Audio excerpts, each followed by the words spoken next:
You're listening to the Flip Houses Like a Girl podcast, where we educate, empower, and celebrate everyday women who are facing their fears, juggling family and business, embracing their awesomeness, and wholeheartedly chasing their dream of flipping houses. Each episode delivers honest-to-goodness tools, tips, and strategies you can implement today to get closer to your first or next successful house flip. Here's your spiky-haired, breakfast taco-loving host, house flipping coach, Debbie DeBerry.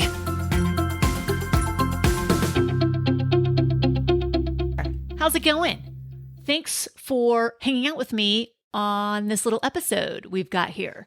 So, for starters, actually, let me do this. I wanted to do a listener shout out because thank you a million times over for letting me know that this little podcast of ours is actually making a difference in your life or of value. I appreciate that. There's no need to add more fluff to the ridiculous world of real estate investing advice and podcasts. So we do things a little bit differently around here. And by a little bit, I mean a lot.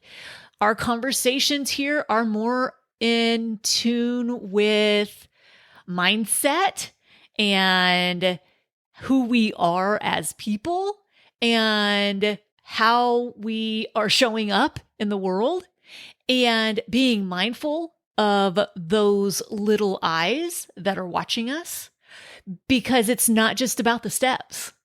And if you've heard any of my other episodes, you've probably heard me say that. It's not just about the steps of finding a house, renovating it, and selling it. It's so much deeper than that. All right. So thank you for letting me know that this podcast means something positive in your life. I appreciate that. All right. So I wanted to share, this one is from Cora Lee. And I hope that's how you meant for it to be said. I apologize. I'm doing the best I can just by the letters. All right. It says, Debbie is definitely the real deal. No BS. The female point of view and advice on home rehabs is so refreshing. Great info and actionable advice. Thanks, Debbie. Awesome. Thank you so much for that. I appreciate it. It's so much bigger than just flipping houses. It's doing things the right way. It's serving the seller. It's serving the buyer and future owners. It's serving our communities, right? And serving our families. That's what this is about. Thank you again for taking the time to leave me some feedback. I'm really just so grateful that I get to walk this road with you guys. So thanks so much. All right, let's get into today's episode. Where are my fellow people pleasers at? Gosh, it's really frustrating being a people pleaser, isn't it? My whole life, I've struggled with being a people pleaser. And it probably has something to do with being in a different school every year in elementary and middle school. That's probably got something to do with it, right? Trying to blend in, trying to fit in as quickly as possible, trying to not stand out too much, especially in those early years. It's hard. It's hard to be the one standing out. So yeah, it's really easy for us to get into people-pleasing mode. It's also a way for me to almost like help manage or help regulate people's emotions around me. So I don't like explosive anger. I don't do well in it. I actually literally will shut down if somebody starts screaming at me. I will shut down and I go inside to my happy place and I am tuning everything out that that person is screaming at me. It's just not how I operate. It's not how I communicate. So managing people's emotions, right? If I'm doing that, then they won't explode in anger. They'll be happy and it will be a peaceful environment. So those two things actually are probably pretty big players into why I have struggled with being a people pleaser for many years. And the older I get, honestly, one of the beautiful things is the less I care what people think about me, right? The more coming into ourselves we do, the less we care, the less weight we put on what other people think about us. Because it's not my job to worry about what they're thinking. It's my job to be a good human, period. All right. So if I'm doing that, I'm okay with myself. That's not to say sometimes it's really easy for me to slip back into people-pleasing mode. And let's talk about it as it relates to one question I get often is, Debbie, how do you deal with contractors? And I really don't like how that question is phrased. It's so negative. Like, deal with, I don't deal with them, but I communicate with them. I have relationships with them, just as I do anybody else that I do business with. So let's talk about how to communicate with and work with contractors when we're people pleasers. And it's really easy for us to, quote unquote, get walked all over and, just take whatever comes our way. We'll handle it. That's exhausting, right? It's so exhausting. And I'm sure you see other people, maybe friends or family members, who are really good at being super direct and setting very clear boundaries very firmly. And they do it with such grace.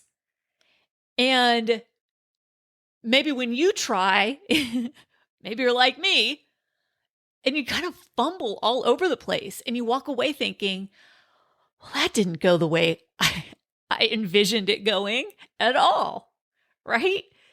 The big question is, or really what we're not doing when we aren't setting boundaries, is we aren't standing up for ourselves, period.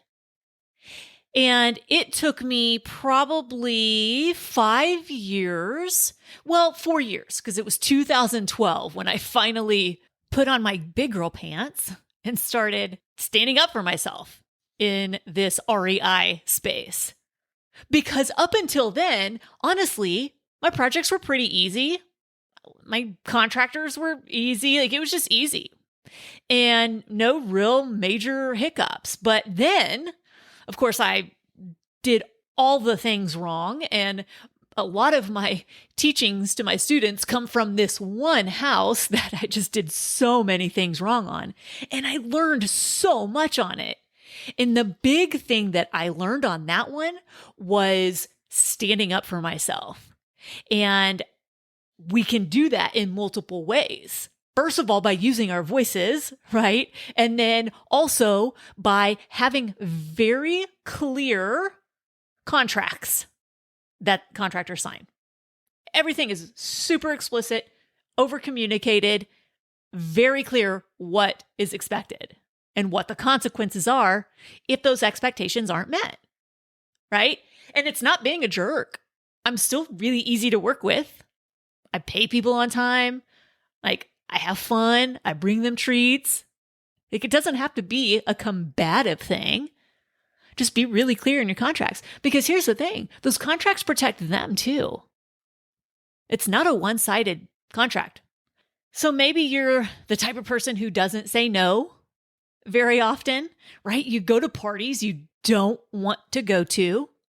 You go to coffee with people so they can pick your brain and you don't really want to. You say yes to things that you have no desire to do. And despite not wanting to be a people pleaser, we continue to fill that role because ultimately we don't want to hurt people's feelings and we just want to be liked.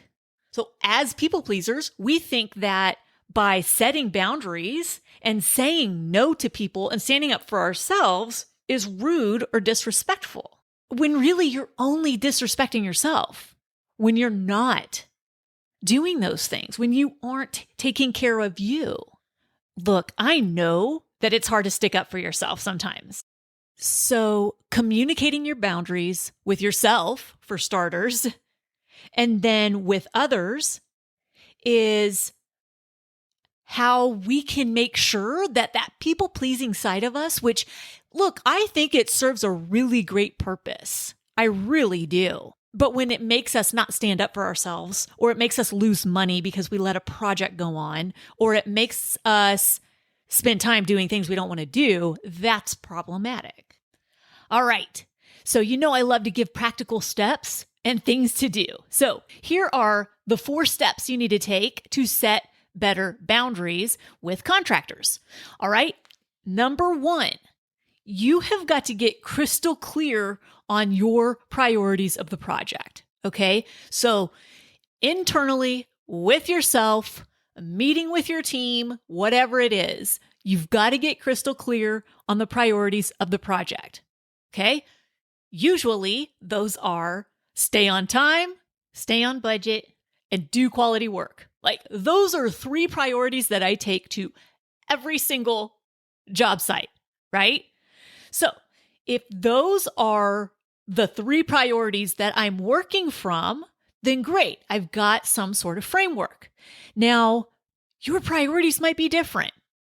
You need to figure that out for yourself. You're the CEO of this business. Figure that out for yourself. All right. Step number 1, get crystal clear on the priorities of the project.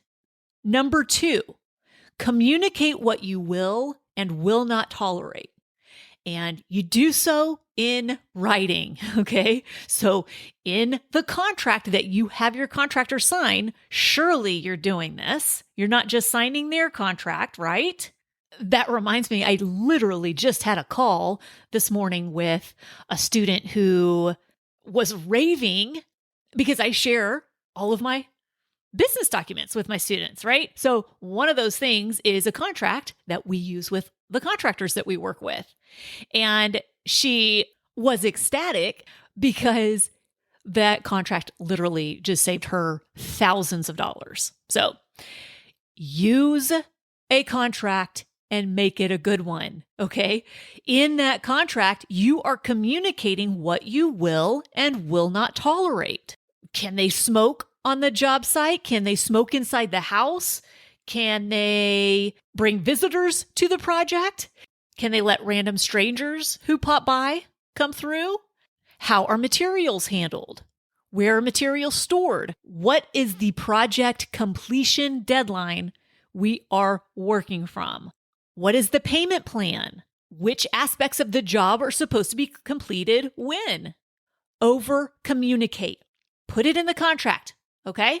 So the second thing is you're communicating what you will and will not tolerate. Perfect. Now we get to the juicy stuff. The third one, clearly communicate the consequences of that boundary being crossed. Okay? So all of those boundaries that we just laid out, now you go in next to each boundary. All right, you're writing this down on paper. Next to each boundary that you're creating, you're writing down the consequence. Okay? So they are over budget on something. The consequence is this.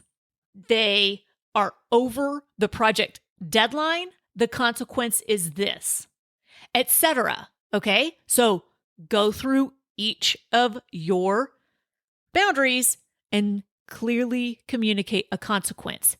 Now, all of that is written out very clearly in the contract both parties sign, you and your contractor, and you use it with all the contractors you work with, okay? So now you can be very confident that you are crystal clear in your priorities, right? That was step 1. Step 2, you have communicated what you will and will not tolerate. Step 3, you have clearly communicated the consequences of those boundaries being crossed. And number 4, you have to enforce them. Man, if this isn't the one that gets the most resistance, right? Because what happens is this. We're working on a job. We've got this project going. We got a contractor who we like him. We've got good rapport with him. And for the most part, he's doing things in a timely manner. And then all of a sudden he ghosts us. And you're like, what the heck? I'm speaking from experience, by the way. This is what happened in 2012. A contractor that I had been working with for years. All right. And like he just fell off the planet. And I was left just like, what is happening? I was trying to find him. I went to his house, trying to track him down. I couldn't find anybody. Couldn't find him or anybody in his family. It was bizarre. Obviously, they were having a very personal crisis happening. I had no idea. They were too in the thick of it to even be able to respond to any messages from anybody. But what I should have done is ended that contract and quickly found a replacement and kept the project on track. What I did was I waited around. Why?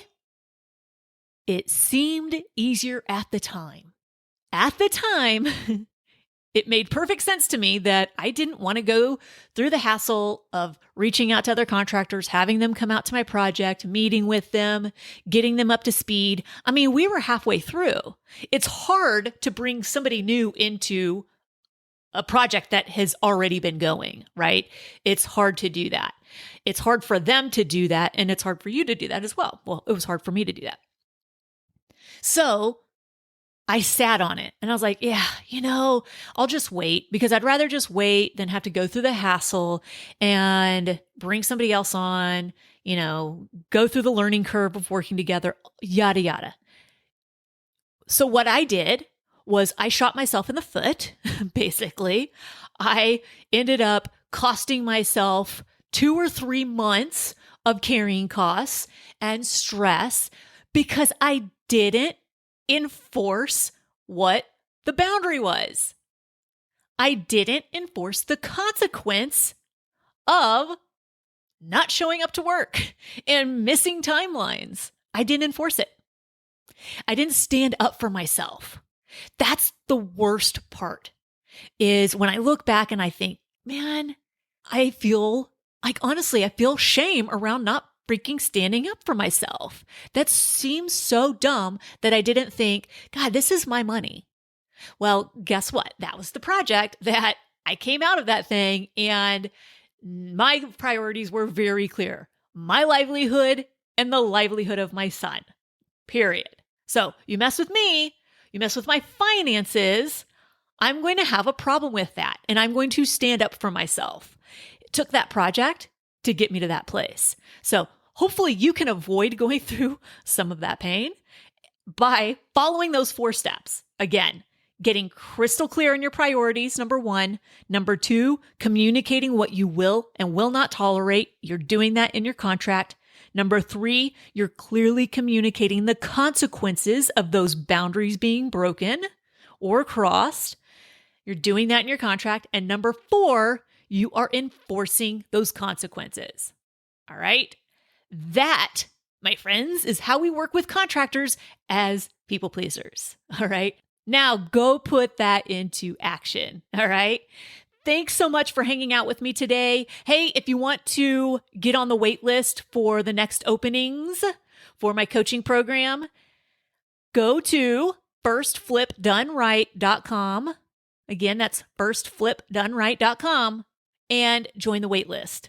All right, so go ahead, get your name on the list. We'll let you know when we've got a spot for you. Okay, until next time, go out there, flip houses like a girl, leave people and places better than you find them, and make it a great day. Bye, y'all.